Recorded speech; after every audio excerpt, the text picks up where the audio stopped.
This is a Star News Brief. I'm Samuel Otieno. Kenyans should tighten their belts for tougher times ahead if President William Ruto's government sails through with proposed taxes. The National Treasury is proposing to hike the value-added tax to 18% from the current 16% in a bid to harmonize it with East African peers. If this happens, the cost of most products used by households will rise by 2%, piling more pressure on an already struggling population that now spends almost half of its revenue on taxes.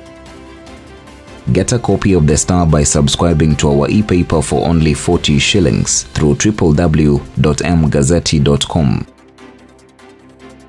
President William Ruto has rolled out a massive plan to revamp his UDA party to an enormous political machine ahead of his re-election bid in 2027. The ruling outfit has scheduled grassroots elections, the first since its formation in 2022, in a bid to strengthen its structures and enhance its presence across the country. The grassroots poll, starting right at the polling centers, will be held on December 5th, the Star has established.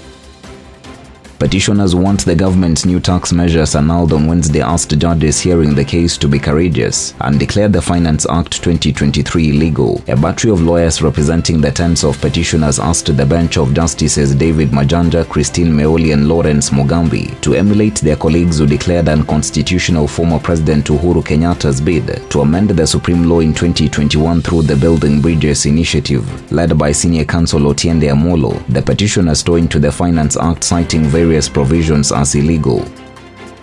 The decision of the Supreme Court to allow registration of organizations that champion same-sex relations has triggered a fresh storm, with some leaders accusing judges of pushing a foreign agenda. Homa Bay Town MP Opondo Kaluma, who has authored a punitive bill against LGBTQ+, vowed to return to the Supreme Court to challenge the decision. In Mombasa, the anti-LGBTQ+ movement on Wednesday protested against the court's verdict, accusing the bench of going against the will of God and millions of Kenyans. A leading campaign against the death penalty now wants penal reforms to put clear pathways to freedom for inmates serving a life sentence. Julie Matheka, the program manager at the Kenyan chapter of the International Commission of Jurists, told The Star that while the push for removing the death penalty has picked pace, there's need to review the life imprisonment regimes to give inmates a clear way forward after rehabilitation, rather than putting them on endless anxiety. The stance by ICJ follows a move by National Assembly Minority Leader Opiyo Wandayi to front a bill to abolish the death penalty. Get a copy of The Star by subscribing to our e-paper for only 40 shillings through www.mgazzetti.com.